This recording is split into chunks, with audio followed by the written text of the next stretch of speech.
Bom dia. Então, para iniciar, ah, do mapa conceitual, eu fiz como uma das ligações principais aqui em jogo de inicial a programação, que tem ligação com os dados. Os dados são numéricos, caracteres ou strings. Eles não necessariamente precisam ter um sentido. E essa programação, elas existem linguagens que são, por exemplo, C Sharp, Python, C++, Java. Tem várias outras programações que servem para determinados objetivos.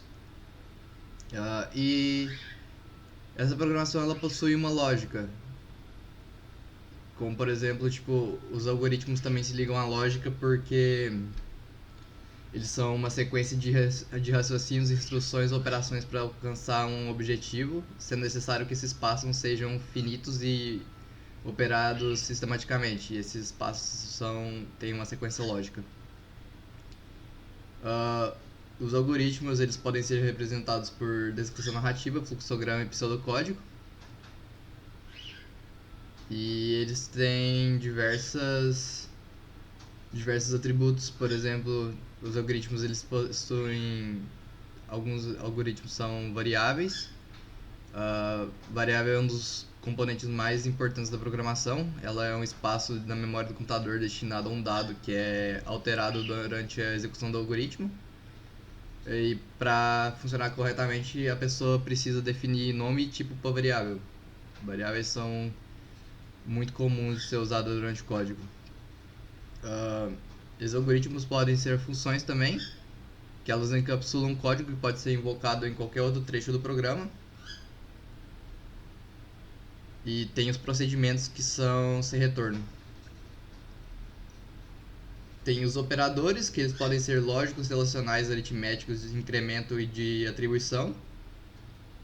E um operando pode ser uma constante e uma variável, o resultado de uma função.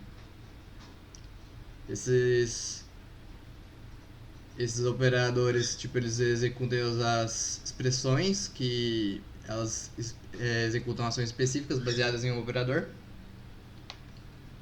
Tem as instruções também, que podem ser instruções de seleção, como do while, e instruções de repetição, como a if, switch, for. Também tem as classes. No caso, a classe define os objetos que os dados que um objeto contém atributo, tipo, elas definem os elementos de dados que um objeto contém, que são os atributos, o comportamento que o objeto possui, que são os métodos, e a maneira que esses elementos de dados e métodos podem ser acessados, tipo, que é a interface. Uma classe também é um gabarito para as definições de objetos. Ela, além da especificação de atributos, a definição de uma classe também descreve qual o comportamento dos objetos de classe, ou seja, que funcionalidades podem ser aplicadas aos objetos de classe, e essas funcionalidades são descritas através de métodos. E tem os objetos, que são a classe define o comportamento deles usando atributos e os métodos. Basicamente é isso. Muito obrigado.